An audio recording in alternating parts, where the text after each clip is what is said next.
Ladies and gentlemen, what are the options available for Oburu Odinga's camp should their talks with William Ruto collapse? Because I listened very closely today to Karoli Omonde. Just pay close attention. Yes. Karoli, one thing that has, just from the recent ODM meeting in Mombasa and the statement that was given by Deputy Party Leader, Kisii Governor, was that he called upon all the factions, Linda Mwangi and Linda Grant, to come together, to work together to move the party forward. Is that a direction that Linda Mwangi is willing to take, to sit down with ODM, bury the hatchet and reignite ODM that was there? Is that something that is in the works? Have you been approached? Are these conversations that are ongoing? First, they have not officially communicated to us. Actually, something strange is happening in ODM. Something very strange. The party leader of the Linda Ground faction of ODM, Dr. Oburu Oginga, appointed a chief of staff for his office. Okay. That chief of staff has been evicted by goons. We understand, sent by senior people in the party. 3 times he has not been able to access his office. I'm sure you've seen that in the social media. That's very strange. How could a chief of staff of the party leader face such difficulties? I understand some people want to resign from cabinet, go back and claim ODM leadership. I'm told that was one of the things discussed in Mombasa. So that is for them. Anyway, the point is this. If anybody expects us to engage with them from that other side, rule number one, they must disengage from UDA. That is number one. Number 2, they must withdraw the letter they issued that they'll exit Azimio coalition. Number 3, they must open the delegates conference for competitive election of party officials. They must. And let me tell you, for me, psychologically, I made up my mind, even when Raila was alive, that I'll exit ODM. A lot of my friends still have a lot of attachment to ODM. But I ask them, I look at them in the eyes and I tell them, this is not as difficult as what we faced with Raila on Ford Kenya, the party of Jaramogi. When the time came when all doors were closed, we left. And yesterday, Paul Mwangi also had this to say. In fact, this statement by Paul Mwangi is even more important. Listen in.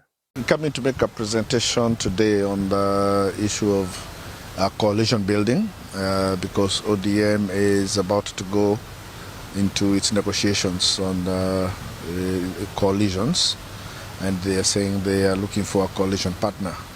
And one of the things that arises for me is the question of who can ODM negotiate with and who can it not negotiate with. And there is pressure from some quarters outside the party that seeks to determine who they should talk to and who they should not talk to.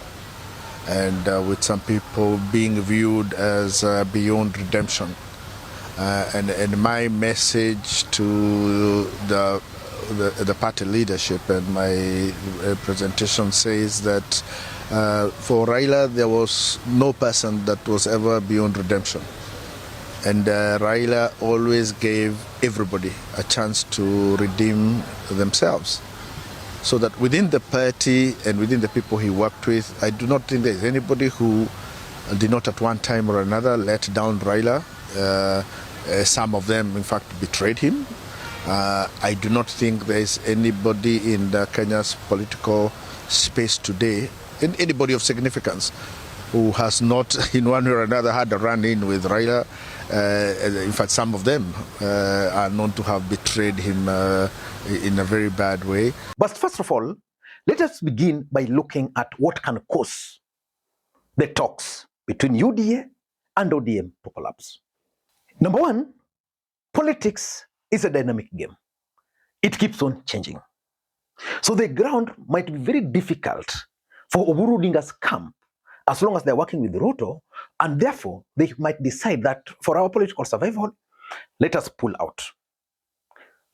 And of course, even William Ruto himself might realize that indeed there's no value which this ODM party are bringing, and therefore let's collapse the deal. So because politics is dynamic, the deal can collapse. Number two, ODM party is putting some demands to William Ruto.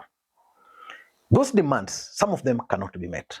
For example, the zoning demands, the running mate, and even the financing of political activities. William Ruto might say, okay, I've received your demands, but I can't meet them. And because of that, the talks can collapse. And importantly, what value is ODM party today bringing to William Ruto? William Ruto might figure out that, ODM was strong with Raila Odinga. And with the exit of Raila Odinga from the political scene, and with the division currently between Linda Ground and Linda Wananchi, the Linda Ground might not bring the actual value which he intended. And because he might not see the value, he might say, okay, I don't see the need of pursuing this, let me look for Mount Kenya. In fact, if William Ruto were to get a chance or a window to go to Mount Kenya, he will dump Oburu group instantly. So because of those reasons, it's possible that this deal can actually collapse. But if it collapses, the question is, what are the options for Oburu Odinga and Linda Ground? Number one, I think the first option would be for them to reconcile with the Sifuna group. In politics, there are no permanent enemies. And there are only two constants in politics, which is the interest and betrayal. As long as the interest of Edwin Sifuna group and the interest of Uhuru's group can converge, they will easily come back together. And in my view, if that were to be an option, then the truth is they will have to produce a presidential candidate. And that's where now Edwin Sifuna comes in. They might decide that, of course, let us just bury the hatchet, have Sifuna as the president, maybe someone else as the running mate. So for me, they can reconcile. And that's a viable option. Number two, and this is something which I'm looking as a possibility, they might return back to Uhuru. Why? Because Uhuru Kenyatta supported Raila Amolo Odinga. Within ODM circles, it is believed that Uhuru Kenyatta is one of Raila Odinga's true friends, that he meant well for Raila Odinga, and that if Raila Odinga was alive, probably he would have still contested for the presidency. In fact, listening to this by none other than Karoli Omondi, because Raila Odinga himself at one point hinted that he did not just wake up to go and meet Ruto. It is indeed Uhuru Kenyatta who pushed him to go and meet Ruto at the height of Gen Z protest. They breached parliament. In any other political system, that would lead to the collapse of the government. And Baba did not invite himself. It was actually retired President Uhuru Kenyatta, who was out of the country, who called Baba and asked him to go and meet with President Ruto and see how to stabilize the government. Because nobody understood what would follow next if Ruto's government fell on that day. And of course, Uhuru Kenyatta will also bring the finance, because Oburu Odinga's group is currently being financed by William Ruto.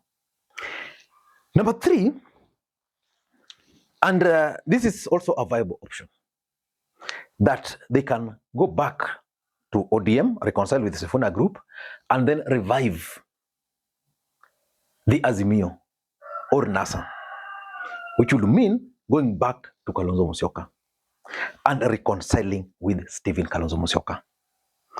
Why is reconciling with Kalonzo Musyoka important? They'll go back as opposition because Kalonzo supported Raila for many years. It would be very easy for Raila Odinga supporters to embrace Kalonzo. Those are the realities of life. And Kalonzo would easily embrace them. The only problem now is the mountain.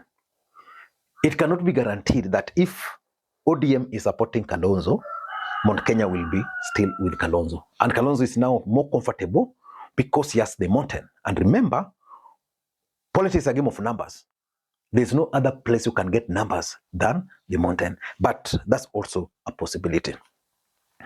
And importantly, is what I can call strategic Lone Ranger opposition.